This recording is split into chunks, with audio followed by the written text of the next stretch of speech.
Hello, everybody. Gorgeous George and Goze checking in here. No SVC, no spinning back click, where we go over the latest news cycle, right? Taking a spin around the biggest stories in MMA. It's Veterans Day. So here in the United States, we salute and honor the veterans, right? The people, the men and women that have fought for our country, our freedoms, and our ability to do things like this, the lives that we do lead. So it's a national holiday, and there's no SBC today, but hey, it's fight week. So we had to do something here over at MMA Junkie. We're going to do a live Q&A here for the next hour. And now it's one of those where, the chat that accompanies the SVC show, and we're always grabbing comments and questions. We're going to address them because we have no script, right? There's no other stuff to cover, which we can still do, obviously. But you guys are going to be the focal point of today's show. Goze, how you doing, my man?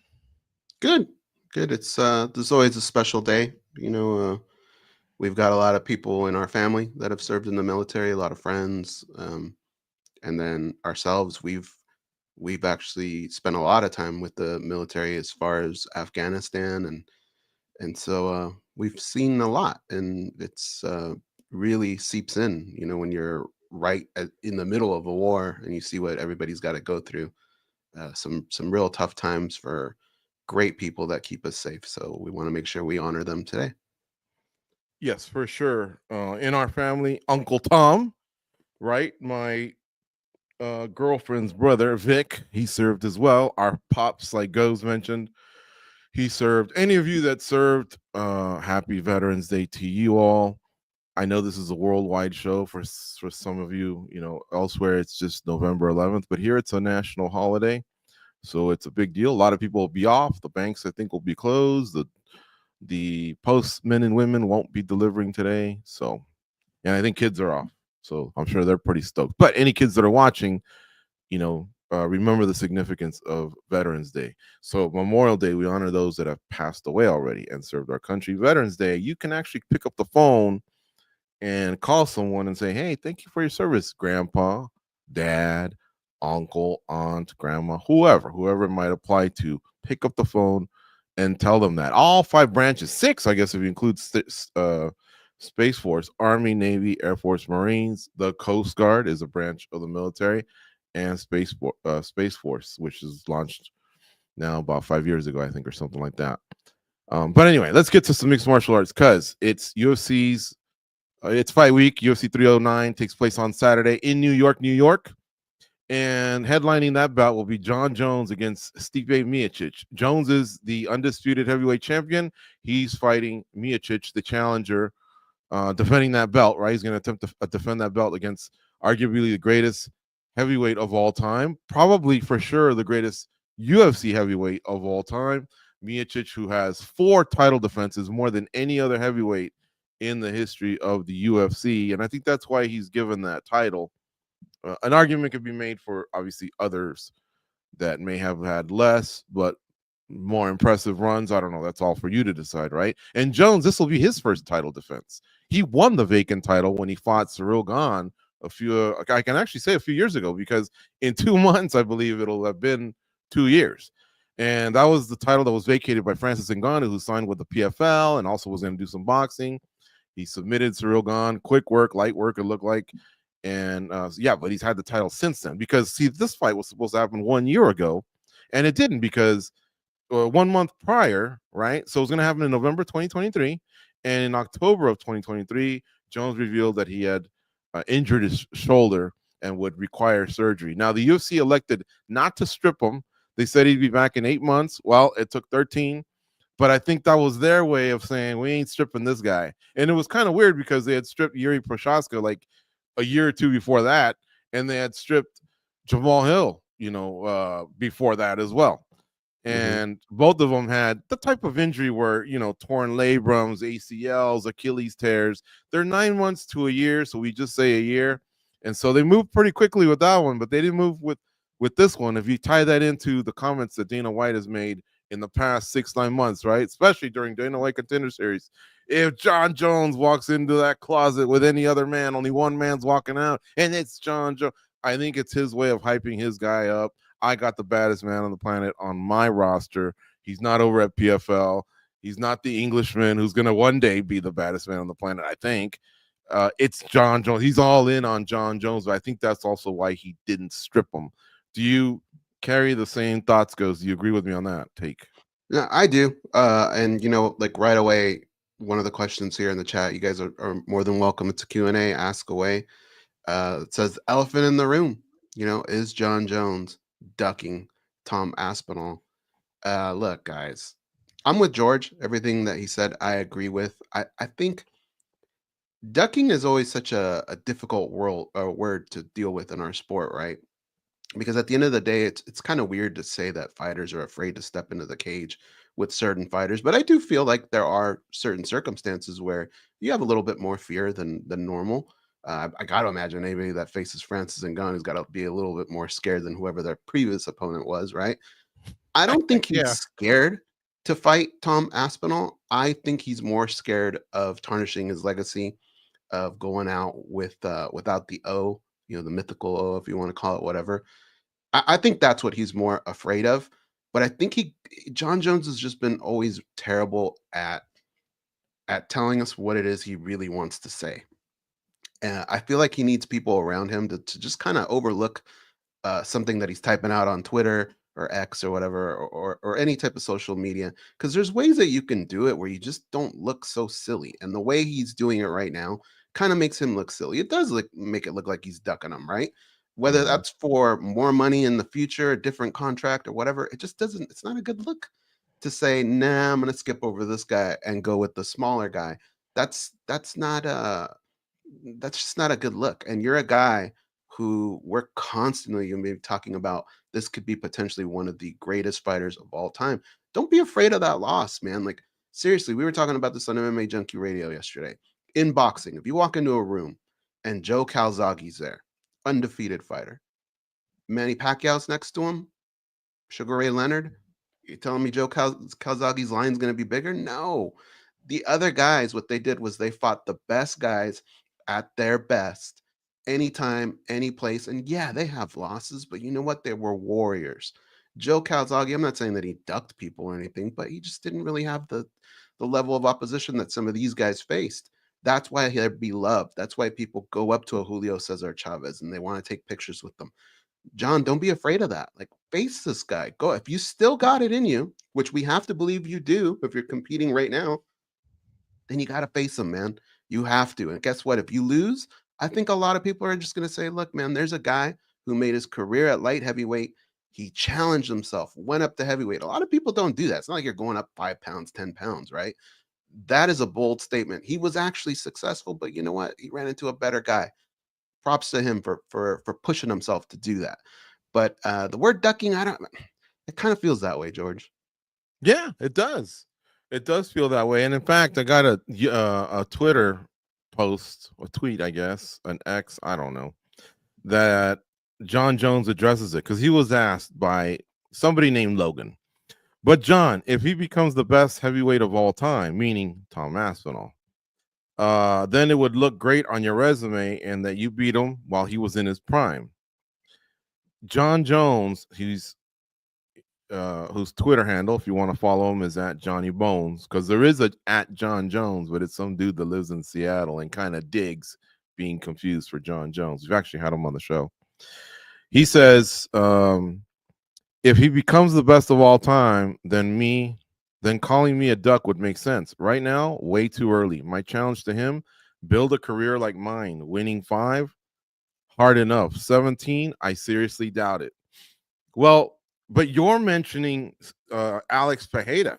Tom Aspinall has more fights than Alex Fajeda. All right, he doesn't have as many title defenses as Alex Fajeda, but Alex Fajeda has 3 title defenses. But to his credit, all 3 of them came in the last 6 months, so he's kind of new on the scene as well. You know, Tom's in your division though. That's the thing. Mm-hmm. Alex has thought about going to your division, but no, he already came from middleweight and proved how badass he is by doing what he's doing at light heavyweight. That's what we want to see you do. Now, if you don't want to stick around, I get it. If you beat Stipe Miocic, you're just going to take some heat for sticking around and insisting on Stipe Miocic when by now it should have been Tom Aspinall. But if we're going to get into the whole I might stick around, which John Jones has said, stick around for Tom Aspinall, he definitely has done more, and he's who people want to see. So this whole you've only done this, you've only done that, you've only been around. No, this is the one that everyone wants to see. And here's some more goes. A guy named Kyle says, in all honesty, John, are you scared of fighting Aspinall? He says, I know it's hard for some of you guys to grasp, but based on his resume today, fighting and beating him would do nothing to change my legacy. I would literally be in the same position I am now, the GOAT. Okay. Kind of true, but you will have beaten who a lot of people are saying is the number one. When before Francis Ngannou came back, Tom Aspinall was ranked ahead of you in some rankings, including ours. So he's not a nobody. You just haven't fought much at heavyweight. One fight, and it was a long time to get there, right? You didn't get there when Francis was there. Then you arrived. You fought for the vacant. You beat a guy Francis beat. You finished him. Credit to you. Francis was injured in his fight, but again, credit to you. You finished him. However, it's been 2 years since then. So, we have an interim champ who's already defended. So that whole time that we waited a whole year for a fight we didn't want to see to begin with, because Stipe is coming off a loss to Francis Ngannou, by the way. That whole time that we waited, we probably could have said, hey, the Stipe fight would have been nice, but that doesn't add to your legacy. He's way past his prime. Watch Stipe beat him, and of course, that's a big pie on my face next Monday. But no, he really is past his prime. His heavyweight prime. I think Francis Ngannou already proved that. So that's why people have a problem. Here's where I really have a problem goes. He says, when he said, let's see here. I forget. No, it wasn't here. He said it somewhere else where he made it sound like these things don't bother him. But aren't him and Conor McGregor usually the first ones to chime in after every pay-per-view? They're swagger jackers. They'll somehow invoke themselves when others are getting some sort of a shine. McGregor's worse, I think, than John Jones. But they watch. It bothers them when they're not maybe being hailed upon by 100% of the fans. Right. It bothers them. So this will bother him if he beats Miocic and retires and doesn't fight Aspinall, or if he beats Miocic and fights Fajeda instead of Aspinall. He's gonna get this. He's gonna get this type of criticism. Yeah, and I think some of the criticism even goes back way back. Like I mentioned, some of those names, right? Those warriors, anytime, any place. What happened, when he had the opportunity to, when Dan Henderson, who, by the way, that's the definition of a badass, in my opinion, when that guy couldn't fight and Chael Sonnen was willing to step up and he walked away from that fight, that was kind of the first duck, if you want to call, right? Then the opportunity to fight Francis Ngannou didn't happen, right? Now you get Stipe Miocic, who nobody wants to see, and you want to walk away from Tom Aspinall if you were to get a win. These just aren't good looks for you. That's the big problem for me there. Yeah. He also said that it took him 3 years to build that body. But that's the thing, man. Social media, the internet lives forever. I remember after 6 months, he said he was already 260, and it was a picture of him lifting. And that's why the criticism is heaped upon him that, well, where were you then? Because Francis was still in the UFC, yet you weren't coming up to fight him. You were still building your body, but you were already saying you were at 260. So you already have the skills. We know that, right? Because you're the GOAT. Now you got the size. What's going on? But yet when Francis left, oh, hey, I think I'll fight Cyril Gane for the interim title. Now, all this may not be true, but it's how people are interpreting it, including yours truly. I'm not going to say people say it's being speculated. No, include me in there. I see the delays here. Even Dana White, after one of Francis Ngannou's big wins, I think it was the Miocic win. I got to start getting used to saying Miocic because it's Miocic, not Miocic. It was after that he was asked about John Jones coming up, and Dana White himself said, I suggest John Jones go to middleweight because this guy's a killer, praising Francis Ngannou. And then, of course, they collided, and now all the praise goes to John Jones. So, yes, we've seen it in boxing. You should take the Aspinall fight if you stick around. If you choose to retire, God bless you. You defended both titles once. That's incredible. All Hmm. those title defense. I think he'll tie Demetrius Johnson for most title defenses. Incredible, and 0 losses. Yeah, I'll give you that.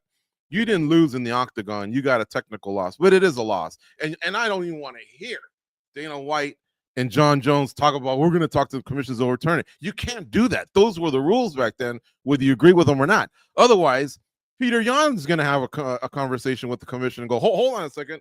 The knee thing, now you got to actually be down on one knee. Give me my title back or give me my own. We can't do that. You can't rewrite the history. That's Right. just done. He's got to accept it. Was it a 12-6? It sure was.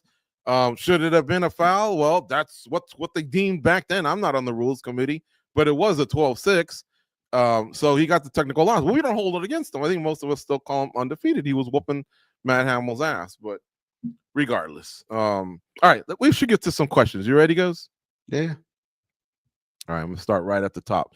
Any fights you two consider can't miss before 2025? Okay, so I think he's talking about fights that have already kind of been set. You don't want to miss them.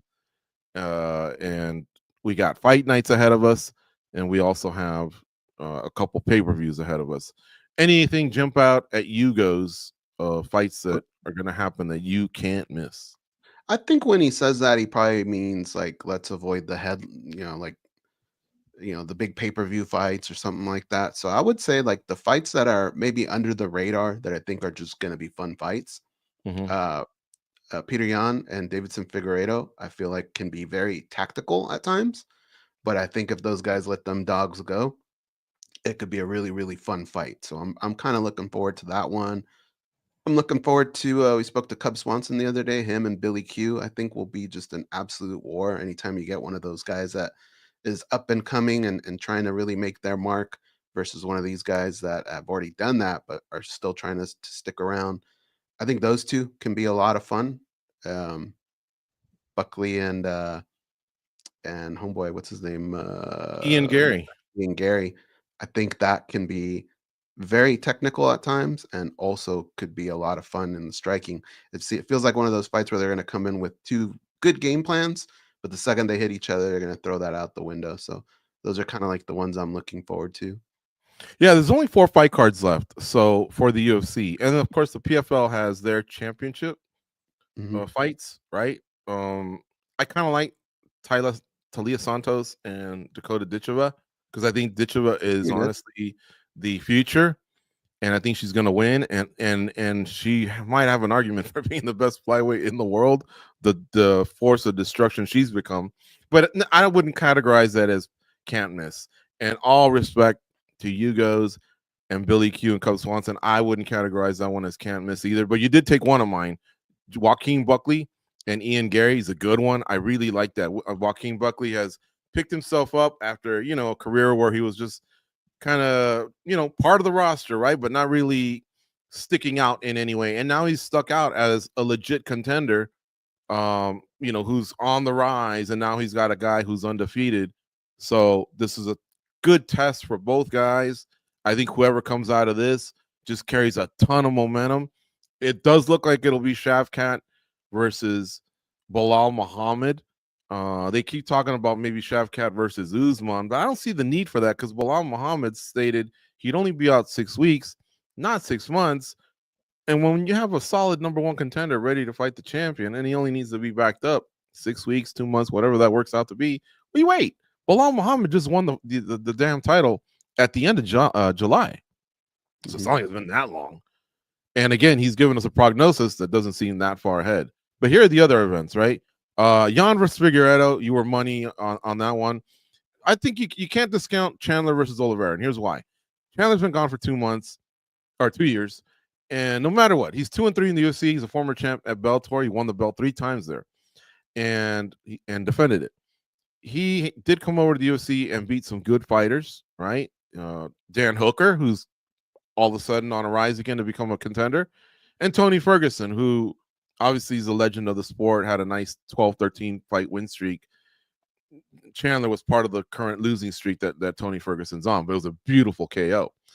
But the important thing about this fight is it does look like the winner could get a shot at the winner of Sarukian and Makhachev. Hmm. because everyone else has kind of been eliminated. Gagey got taken out by Max Holloway.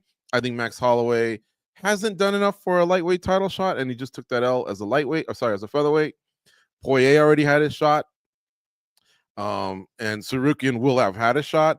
Gamrot got bumped by Hooker. Hooker's still climbing, but he's below Oliveira and Chandler. So it could be that one of these guys actually gets a title shot. And they did fight one time, and it was one hell of a fight. So I think you got to throw that one in there. And then as far as what else is left, I think we kind of covered it. Those are the 4 fight cards left for the UFC, and those are the ones that I would consider maybe can't miss. Hopefully we answered you guys' question.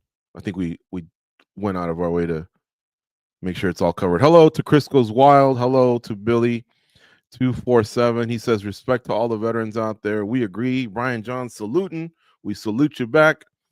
Rest in peace to all the fallen vets. Salute to the living vets. Correct. Autopilot 459. I was just trying to tell everybody the difference between Memorial Day and Veteran Day, but we salute them all for sure. Forrest Daniels, we already asked answered your question. And continuing here, let's see here. Who's your top 3 MMA fighters of all time? This comes from Chris Goes Wild. Who are your top 3 MMA fighters of all time who at some point served in the military? Oh Ooh. boy. Well, right away, Brian Ooh. Stan sticks out, right? Tim Kennedy.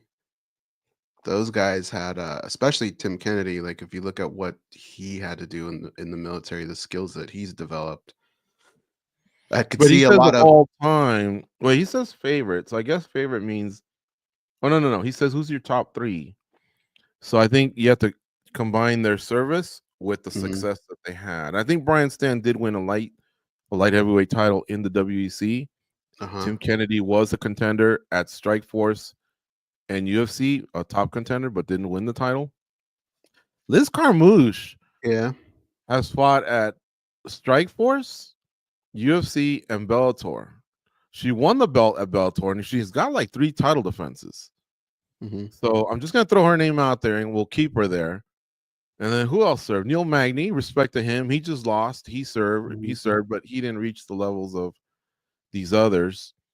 And then let's see, the chat room's gonna help us out. Who else has served goes that you can Jake remember? Ellenberger served. I know He that. was reserves for the Marines. Yep.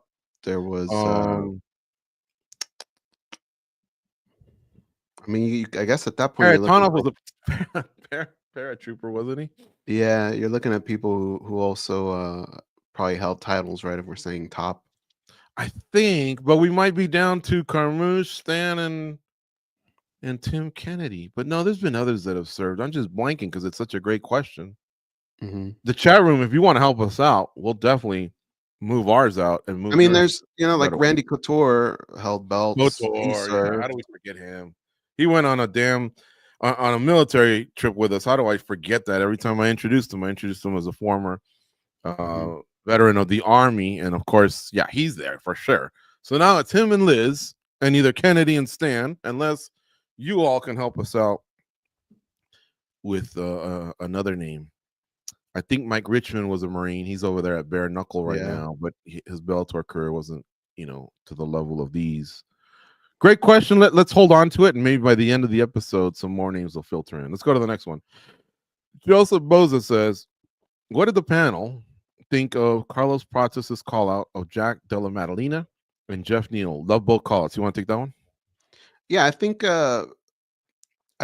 Jack Della Maddalena was more. You can't fault fighters for doing this. It's shooting for the stars. I think it's unrealistic. I think the Jeff Neal one is more realistic. But whatever it is, it's got to be kind of a little bit more of a step up in competition. And I like that he's willing to do that. I think that microphone time is so important for fighters. You do have to throw your name though out in that hemisphere. So I don't mind that call out.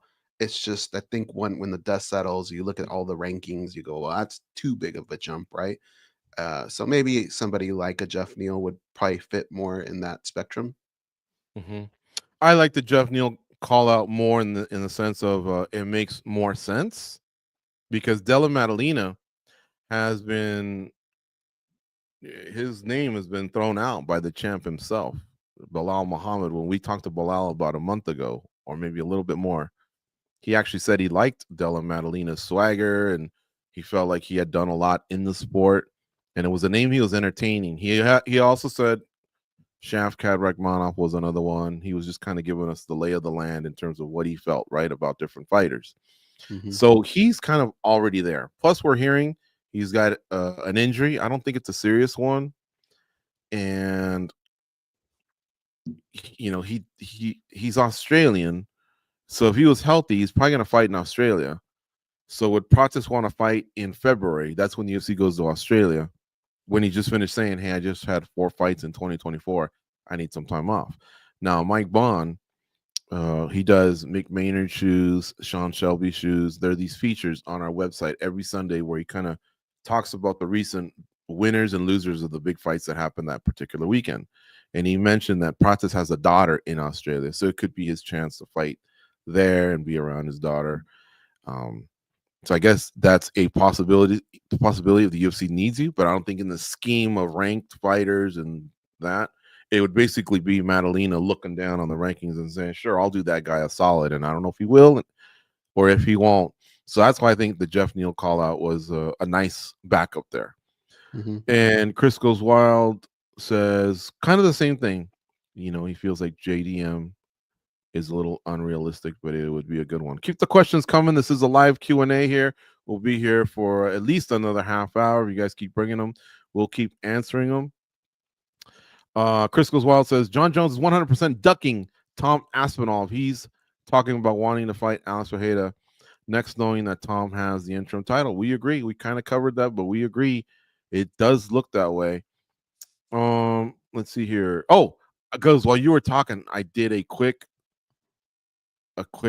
Google, Hmm. and here's a few other names, but I don't think they're going to crack our list of fighters with military backgrounds. So we already mentioned Carmouche and Couture, world champions, title defenses. Tim Crater, Tim Kennedy, we mentioned, Neil Magny, Jorge Rivera, Colton Smith, Brian Stan, Andrew Todd Hunter, and Brandon Vera. Um, I would still say that it sounds like to me that if you just go by the belts, then it's Stan, Couture, and Carmouche. But because Tim Kennedy's so beloved and he fought in some big fights, he he could probably be on somebody's top three, I suppose, Hmm. and bump one or the other. I don't think Couture's getting bumped for sure. Nah. Um, but yeah, I could see some people going, yeah, I'm a Kennedy fan. He's a Ranger, and I'm about that guy. So we might not have missed any more. I don't know. For some reason, I thought some other names would pop in and would be like, oh my gosh, what were we thinking? Let's see here.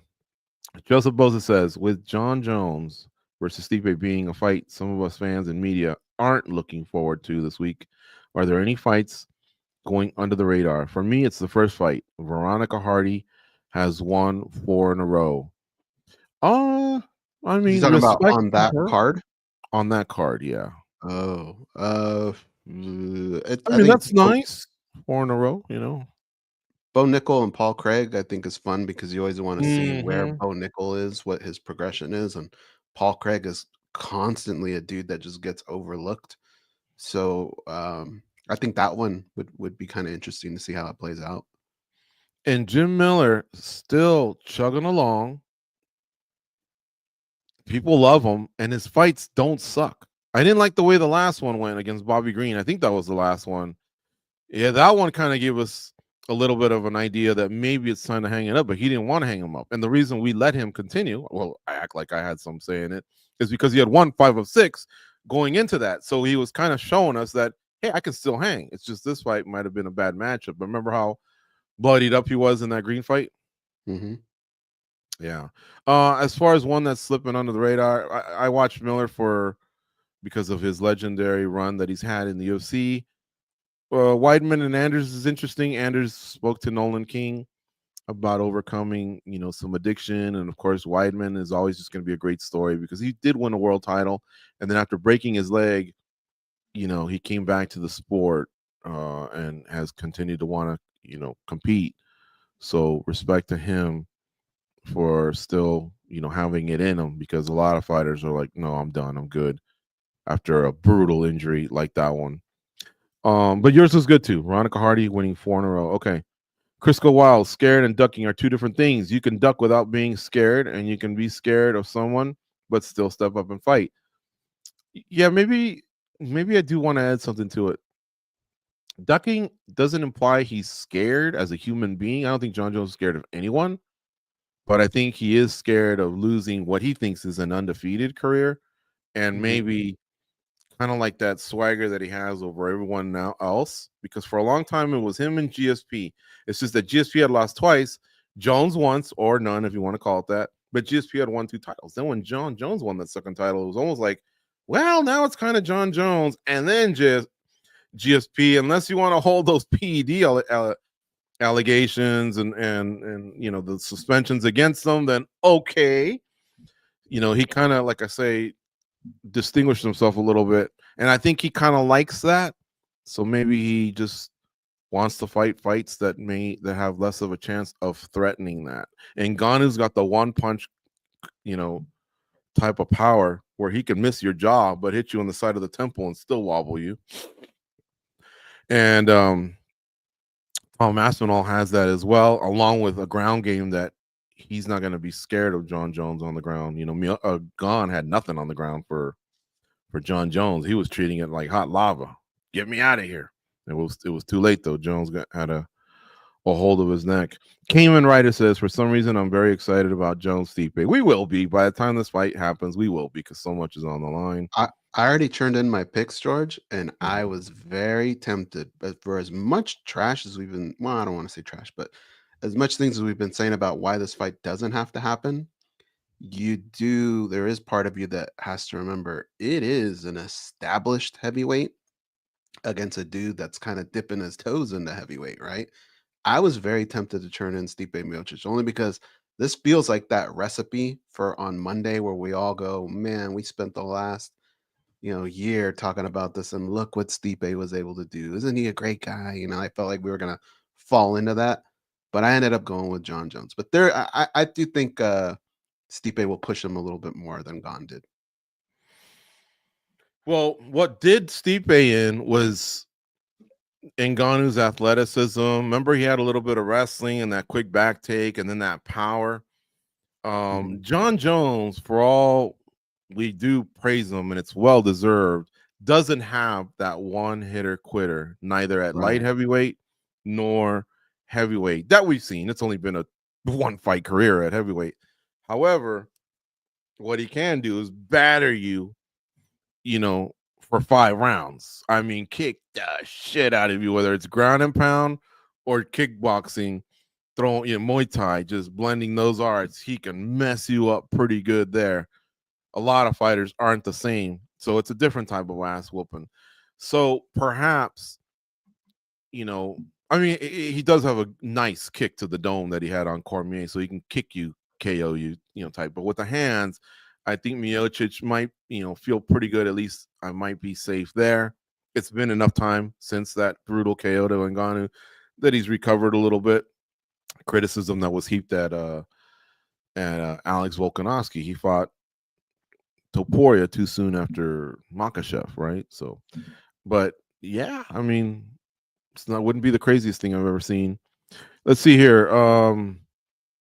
Should the UFC have a women's atomweight division? Luana Pinedo did an interview saying that a lot of women at 115 walk around at 140. She walks around at 121. Tisha Torres is also a Mhm. strawweight. Michelle Watterson, who just retired, is a light strawweight. Jessica Penne, who just took a loss and I think is no longer on the roster, according to that bot. She was once a atom weight. They actually So, fought. It was are one of there the a lot best of them out atomweights. there? I know there's some over at One Championship, and I know that Invicta has had them. But do you have about 30 of them where you're ready to start a division? Because you saw what happened with women's featherweight. The most they might have had at one time, it seemed like, was like 12. Dude, I had to borrow from Bellator and a few others when I would come up with these rankings, because we have 15 and 3 honorable mention, and most were UFC. Well, no, actually, Bellator had their fair share, but still, I think you got to have at least 25 or 30 to launch it with some stars and some really really good fighters. But I have seen some atom weight fights in my life, and they're good. I enjoyed it more than the flyweight division. Sorry, the lightweight division at PFL. So it's just a matter of how many of them are out there. But I wouldn't be opposed. How about you guys? Uh, you'd probably want to do something like surrounded around the Ultimate Fighter or something like that. You know, that way you can kind of put a little bit of name with the story. But I don't know that people are screaming for it. Man, you'll bury Invicta too if you do something like that. But I don't know. If it happened, I would support it, and I think you would be able to find some athletes. But I don't know that over a period of time it would be able to maintain.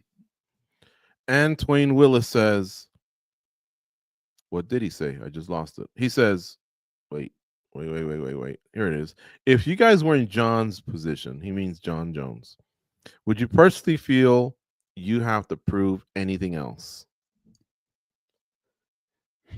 As a heavyweight, yes. As an overall combatant, no. There's a lot of people that stay in one division their entire lives, you know, and so to do two, I think is pretty honorable, especially when you look at guys like GSP, you know, John Jones, they did the big jump. You know, a lot of people don't do that. So I would feel like as a career, I have nothing left to prove, but if I'm going to be talking about being also one of the greatest heavyweights and this and that, then yeah, there's two guys standing there that I think you know, really it's just two more fights that you got to add there to your legacy, and at least you would be in that consideration. You know, people would talk. Mm-hmm. But it's also like George says, is he swagger jacks a lot. So that kind of puts him out there a little bit more than some of the other fighters. So I think John probably has more to prove to himself, I think, than he does everyone else. Mm-hmm. I would say that he's already the GOAT of our sport, Right. and we already know he's the greatest light heavyweight of our sport. And those are going to be hard to top. Not impossible, but hard to top. Especially just the light heavyweight. What he did there, 11 title defenses, is ridiculous. But when John Jones moved up, I thought, heavyweights, you only have to have three. No, I guess it's four title defenses now. That's what Stipe has to become the greatest one, the greatest fighter ever, unless you beat Stipe. And if you do, then you might only need one or two. What hurts John Jones is if he ever wants to be talked about one of the greatest heavyweights of all time, he's not in that conversation.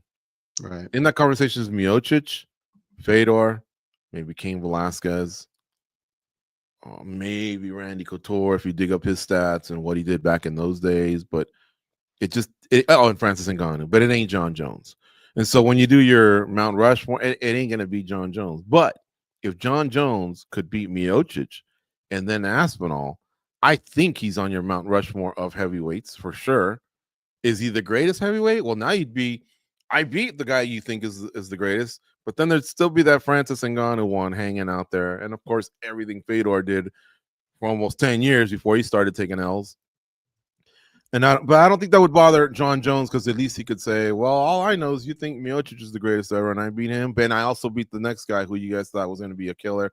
That would be incredible skins on the wall to have for him. So it all depends on how much that means to him. There's another thing. Dana White once said that John Jones is the greatest combat sports athlete of all time. I disagree, but he's up there. He should be considered and talked about. Problem is, there's a lot of fighters that have done things like he has, meaning, winning two titles in two divisions. But Henry Cejudo did that. He didn't do 11 title defenses, but he did do two world titles in two different weight classes. Oh, and by the way, he won an Olympic gold medal in freestyle wrestling. That's pretty gangster. And then you got Alex Fajeda, who has won two titles in two different weight classes in two different sports. He's also done it over at Glory Kickboxing. That's pretty amazing. Kayla Harrison's actually got a pretty impressive resume, and she keeps adding to it too. So that's one that needs to be discussed. I'm not going to shut it down or anything, but right away I'm like, I'm not so sure. And plus, I haven't even talked about boxing. There's been a Right. lot of great boxers that have done some amazing things. So, and look at what Francis actually just recently did. I mean, he went to a split decision with the actual heavyweight champion at the time. It was a loss, but still, I can't think of a boxer that would do that in our sport. Mhm. So that, and then the whole, who are the four greatest athletes of all time? Maybe a Muhammad Ali, a Tom Brady, a Michael Jordan, and a LeBron James. I mean, I don't know, but could John Jones wedge his way into that if he was successful at heavyweight? Possibly. So it's all how much all these things mean to him. Right. Yeah. Let's see here. I'm all in for Jones versus Pereira if it happens at 205. Pues no. We all Yeah. are, but I don't know that John Jones goes back to 205.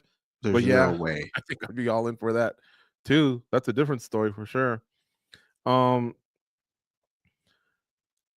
Steve Williams likes the idea of the Pereira fight more than the Aspinall fight. Man, are you nuts? You'd rather him fight Pereira at heavyweight than Aspinall heavyweight? Not me. Um, Via Facebook, it just says user, so I don't have a name. John Jones only has one heavyweight win, yet claims Aspinall hasn't done anything to deserve a fight. By that logic, Tom has a much greater claim to the title match than Jones had when he had a title shot. Yeah, perfectly worded. He's Those are got the a things huge that hurt him. history. Yeah. Those are the things that hurt him when he makes comments like that. That just doesn't make any sense. And if this is a money issue, I wonder if Dana White were to say, "We'll pay you 15 million to fight Aspinall. We'll pay you 10 to fight Pereira." Would it be the money thing, or I still want Pereira? He's a legendary stat. That'll tell us a lot, but all that stuff's done behind closed doors. Cayman Ryder says, "I'm actually not desperate to see John lose. In fact, I'm excited to see Jones' career end with a fairy tale ending." Yeah, and he could have actually just done that without being a heavyweight, but he added to it by being a heavyweight and beating Cyril Gane. No one had a problem with Cyril Gane because once Ngannou was left, he was kind of one of the better heavyweights out there. I don't think Aspinall and Pavlovich had gone to the point where they were last November when Aspinall beat Pavlovich, and some were saying they might even be better than Cyril Gane. But since then, Pavlovich has lost a second time, and Aspinall's just been cleaning clocks, right? Yeah. Okay, here, let's see. Antoine Willis says if Dana puts up 40 million, he would do it. Yeah, I agree. And hell, there's even talk about would he put Ngannou versus Jones. GSP had a fairy tale ending. I'm comfortable with his. I want to see John Jones get destroyed. Damn. Quick reminder, Goze and I will be hosting a watch along at MMA Junkie. So you can go to straight to our page. We're streaming there on Saturday at 8 p.m. Eastern, 5 p.m. Pacific. And the main card, which is the pay-per-view, is at 10 p.m. Eastern, 7 p.m. Pacific. What does that mean? Well, we basically all have ESPN, ESPN Plus, ABC, wherever you can watch the fights on prelims. It's kind of free, right? I know you have to pay for ESPN Plus, but when you get to pay-per-view, that's a jump. That's $80. If you choose not to get it, you can listen to us, and we'll give you the play-by-play, color commentary, tell you exactly what's happening in real time. So tune in and tell a friend and hit that like and subscribe button because it all kind of leads to the YouTube channel. We will be on our YouTube channel as well. That's youtube.com/MMA Junkie video. Let's see here. Brian John says, I think GSP is a great illustration of how title losses can deter from your legacy. Well, he did lose. Let's see here. Lost to Matt Hughes. He lost to Matt Serra. Yeah, but see, he avenged Hughes. And Serra. And then he actually won the trilogy over Hughes. He didn't need to avenge Serra because I think he beat Serra so bad that nobody was clamoring to see it. So I don't know that it deterred it. But yeah, those two losses hurt him when you take his side against someone else in conversations for greatest of all time, because the other guys that get brought up, namely John Jones, haven't lost. So yeah, in a way, you're right. Steve Williams says maybe John will surprise us all and call out Tom after the fight Saturday. I don't think he will. We've kind of seen this with Dan Henderson and Chael Sonnen, a reference Goze made earlier. This was, I think, UFC 151. In fact, I don't even think that if right now Miocic, I'm not trying to jinx him, if you were to say not stubbed my toe, but I did something, right? In the elevator at the Fighter Hotel. Oh, I guess Tom Aspinall stepping in because he's the backup. What do you think, Goze? Let me ask you that question. My question to you for this Q&A: would John Jones take it if he did it right now, Monday before Saturday? Miocic has COVID, whatever. I'm not trying to jinx him, but just something happens. Would he take the Tom Aspinall fight? I don't think he would. I honestly don't think he would. I mean, we've seen similar situations where things were way more in his favor and he didn't take it. So I honestly don't think he would. Even if Dana says, "Dude, I'll pay you more." Yeah, even though because I think he knows that all he's got to do is wait around and he'd get another one and probably make money anyway. Mm-hmm. It wouldn't be Billy, Stipe though. do you think Stipe would take the Aspinall fight? No, I'm saying if he waited around, I wouldn't think they'd say, "Hey, Stipe, when are you going to be ready so we can rebook this?" I think that ship sails at that point. Would Stipe take the fight if something happened to Jones today I think against so. Aspinall? I think so I, too. I think so too. Billy247 says, if I were in Bones' shoes, and by the way, here's an early prediction. I think both Miocic and Jones are going to retire. I think Jones is probably going to beat him. But whoever wins, I think they're both going to retire, and they're just going to go, Tom Aspinall, you're the new undisputed heavyweight champ. And that'll be that. But if I were in Bones' shoes as a competitor, it would irk the crap out of me so much so that I'd take the Aspinall fight and be beyond motivated to run through him to shut everyone up. Yeah, me too. But here's the thing. Okay, here's where I'm a fence rider, I guess. If Jones, aside from the shoulder, does have like some really nagging injuries or his body's deteriorated so much that he's just crawling to the finish line, I suppose I understand, but the problem is he opens up this new can of worms by saying, well, I could pick myself up, dust myself off for Alex, but I won't do it for Tom. And then he says, Tom hasn't done enough. No, man, like when your tweet comes over, I know you got a lot of fans, John, and I know a lot of fans line up to get your autograph, take pictures, and all that. I get it. But there's millions of people going, bitch, shut the fuck up. Like we're seeing through your words, Mm-hmm. And so the ducking thing does seem appropriate. Notice no one's calling. I think Luke Thomas is like the first one I heard say it. A few others have said it. I'm not calling them crazy because that's how I see it. As someone who's watched sports for half a century, I've seen what ducking is in all kinds of sport, and this to me does look like that.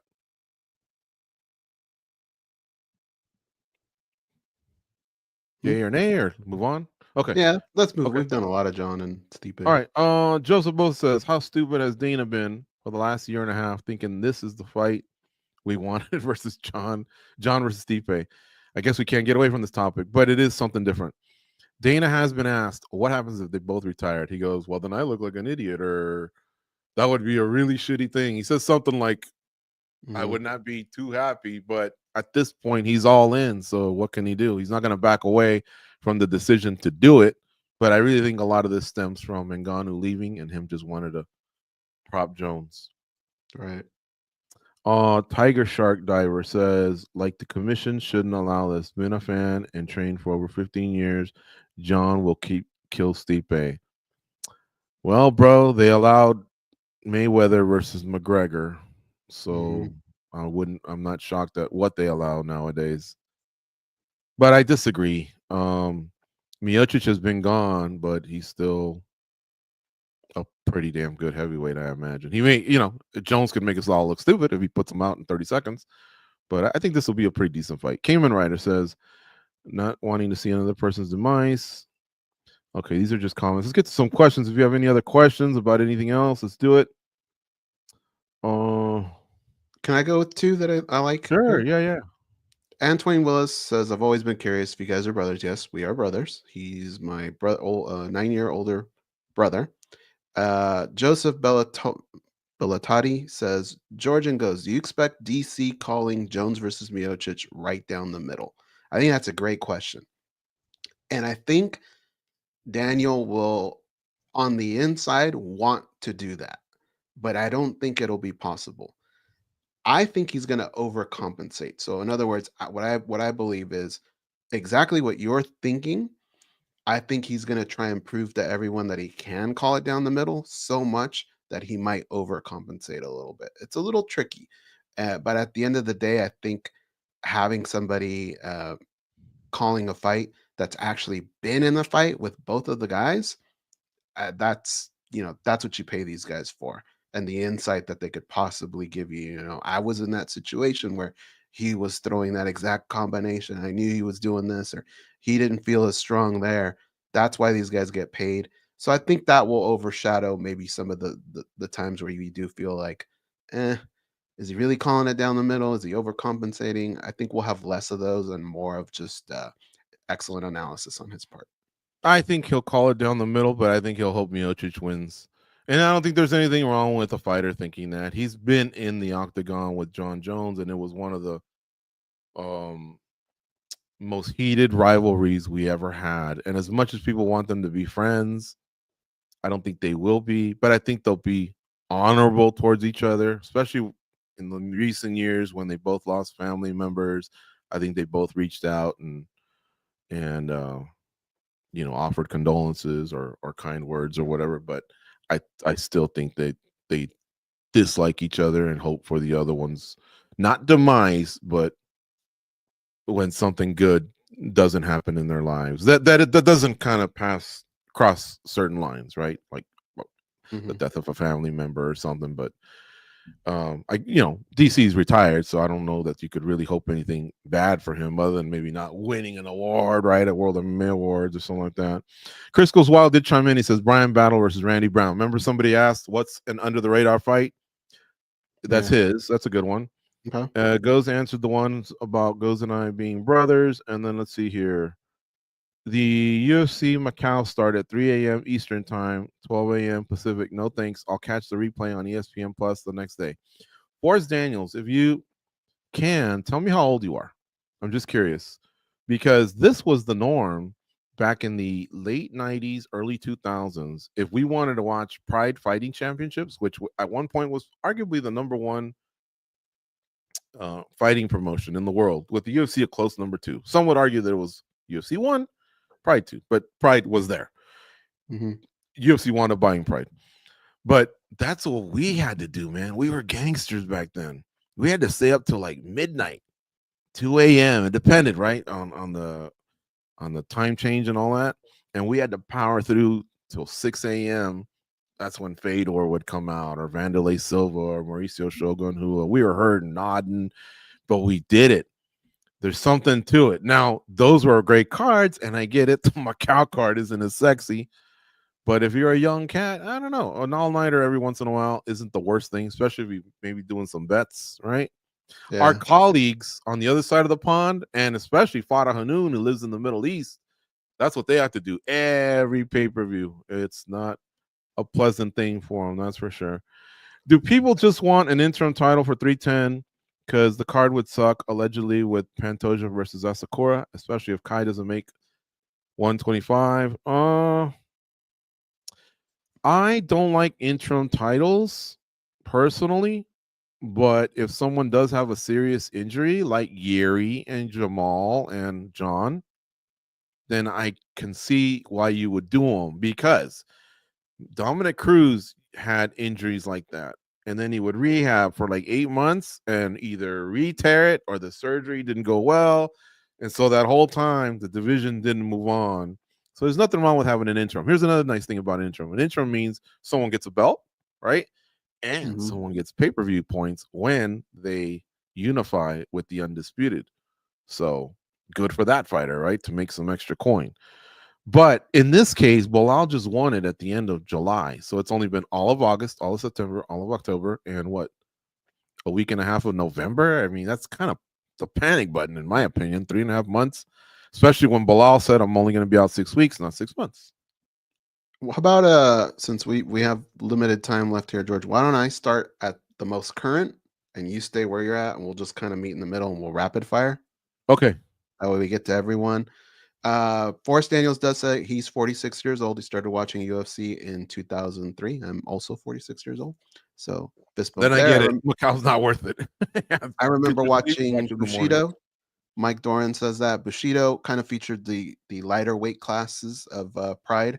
Mm. Awesome cards. They had a different intro. It was really really cool, an anime one. Hey guys, this is a Facebook user. He says, I'm from South Africa. Can you guys cover a bit of our champion DDP? Possible fight with Hamza. He feels like pundits overseas underestimate the champion. I'm one of those guys that for a long time sort of did maybe underestimate him a little bit, but I've kind of learned my lesson. What you get with DDP every time is he's going to give you an honest training camp. He studied his opponent. He's just tough, man. And sometimes that's what you need to get over on a guy like Hamzat Shemaev. So yeah, I'm with you. I think that guy's incredible. I think he's great on the mic. I think he's a good ambassador. So I'd like to see him kind of continue his reign. He's been fun. You want to take I a few, George? Yeah, I think his striking could be cleaned up a little bit more, right? But other than Mhm. that, I mean, that guy blends the martial arts.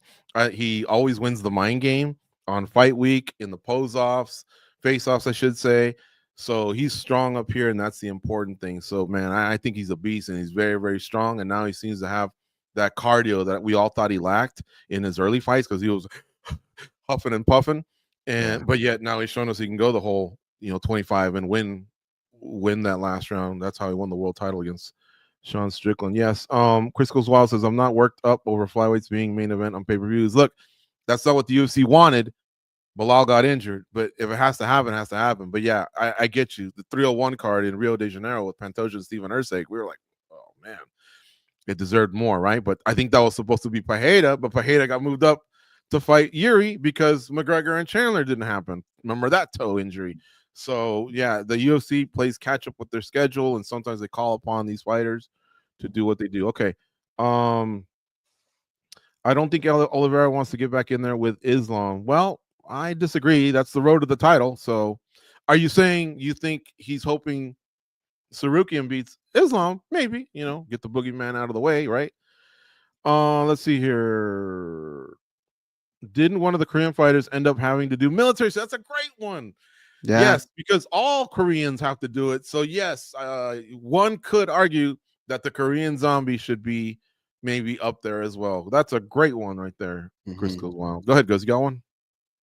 Uh, this is from Gold Color. He says, Deritter with more training will rise up some of the ranks. I agree. If he continues to improve, yes.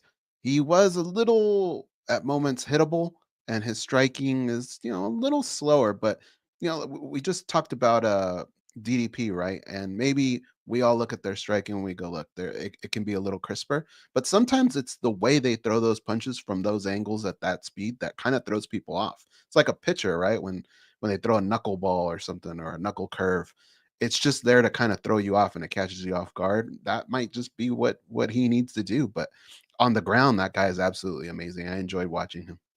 Mm-hmm. Here's another great one that comes in regarding the military topic. Benoit Saint Denis. That is a Hmm. very, very good one. Yeah. Let's see here. On my end, how far do you think Carlos can go? I think he means Carlos Prates. Is he championship material? He's looked pretty good, man. His last 6 wins, 5 have been a finish. He's on a roll. But that's such a stacked division. Can he get there? Ooh, Bilal Muhammad just looked like a freaking tank Yeah. against Leon Edwards. And I think Leon Edwards is better than Prates. So my answer right now is no, but he's pretty good. He's pretty damn good. Anything on your end? Somebody was saying that they could see, like, we're talking about John Jones retiring, that maybe he could do that, but after 6 months where he's just sitting there saying stupid things and then just kind of one of those thanks for the cheese moments. Yeah. I could also see that too. That is kind of right in his playbook. So I could see that. I would piss Dana off a lot, but I could actually see something like that happening.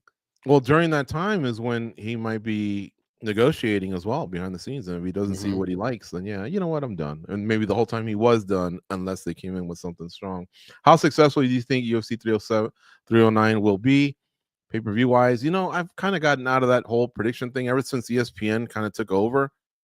We know that a lot of pay-per-views do get sold, but based off what I remember the old formula, Jones fights did pull decently. He wasn't the million pay-per-view guy, but I guess if I had to guess, 500,000 for this one. It's not after that, after him and Stipe, which not everyone's fired up about, but it is New York and the UFC is going to give it a good push. You got Oliveira and Chandler, and those guys are G's, and then after that is a bit of Hmm. a fall off. So who knows? And then the day before, you got some Jake Paul, Mike Tyson people. So Yeah, 500. there's so much going on that I think it might actually drop a little bit more than people think. Greetings from Ghana, watching. Cool. I love Ghana. A great soccer team. Fun to watch. Where's Josh Emmett been? I don't know, but he's been getting called out lately. I think Diego Lopez uttered his name. I'd love to see that one if Lopez can't get some shot at the title. And then Zhang Wei Li, she was supposed to fight. Let's see here, Tatiana Suarez, and then Tatiana Suarez got made to fight Verna Jandarova, and now Tatiana Suarez, I think, is out of that fight. So I don't know where Zhang Wei Li has been. That's a great question. And if we do another Q&A soon enough, I will have an answer for you, Steve Williams. Who wins a fight between Oscar Willis and the Schmo? Both guys look like they carry themselves in shape, but man, when I saw Oscar Willis do that bare knuckle fight, I was like, holy cow, this dude's really like, on that side of things. Like, he's not MMA media. I think he's a fighter who dabbles in MMA media, but he's definitely not just, some MMA media guy giving it a shot. I mean, he went out there, he was in the pocket. Did you see his fight goes? Yeah, and Both guys. being around both of them, I think Schmo's probably like a little bigger. He is very athletic, but I just don't know MMA training wise what he's got. Oscar Willis, I know, did the Alta program, which Yeah. was Wimp to Warrior, Hmm. and then the fights and stuff like that. So I probably have to lean Oscar. He needs one more, and then he'll impress Cub Swanson. I know it may not make sense now, but do you think Prates versus Michael Morales would be a good fight? Yes, that's a good matchup. Morales is undefeated. Prates is on a roll. Let's do it. Tabora versus Denise is interesting. I agree. Steve Williams. I just hate people that have never been in a street fight before saying a professional fighter, especially John, is scared. No one's saying he's scared to fight. I think we're just saying he's scared to ruin his perfect record.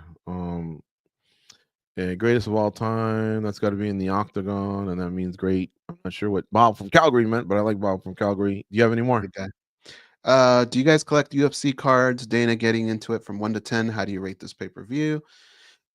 We have a lot of cards that have been unopened, but they're more from like maybe 10 years ago when it first started. And then we also have one thing that Tops gave us that was like a giant printout, almost like half the size of a door, that is made up of cards that we have somewhere in our garage. So we have that 1 to 10 this pay-per-view. I would say 8.5. I would say a 7.5. Let's end with this because I think we need to get going. We may not have those cards, but goes show them one of those posters we got. Oh, okay. So to the left there, you'll see it's a UFC 2 poster. And then over here to my right is the UFC 3 poster. We need that UFC 1. So yeah, we do collect stuff. If I don't think I ever do this, but if I lift up here, you'll see I got the Mike Tyson punch out characters, and sometimes when I do spinning back click, I have a completely different background on this side that's got other stuff on it too. So yeah, like to collect stuff. Yeah, so we do like to collect stuff, but we haven't gotten too much into the whole cards thing with what Dana White does. But folks, we want to thank you for tuning in to our Q&A. Hopefully we got to most of y'all's questions. I'll go over these questions and I'm going to try to answer some of them in the comments. And I hear other YouTubers say this. Tell us what you thought of the Q of our product here in the comments, and you can leave your question if we didn't get to it in the comments, and I promise I'll answer them all. I'm always in there when we do spinning back, like I go down, we take the criticism on the chin, especially if it's good feedback. Sometimes I push back, sometimes I agree, sometimes you guys make great points. We do this for you guys, so please move your question over to the comment section, and if you can kindly hit the like button, that also helps trigger the algorithm for us and anyone else who you might consume, right? It really does help channels. So if you're doing it because you like their content, you want to support them, hit the like button. It's very important. Hit the subscribe so that you can get more of this and just peruse the channel. Go into one of those dark holes or rabbit holes that they like. I promise you won't be disappointed because we're going to be all over it for UFC 309. We got writers there, videographers there, great coverage expected. And again, Goze and I will be doing a watch along on Saturday at 8 p.m. Eastern, 5 p.m. Pacific. For now, we're out of here. Enjoy your day. Again, happy Veterans Day to all those in America who have the day off. And we salute all you veterans that have fought for our freedoms here in the United States. Take care. We'll see you soon. Go out and be a champion.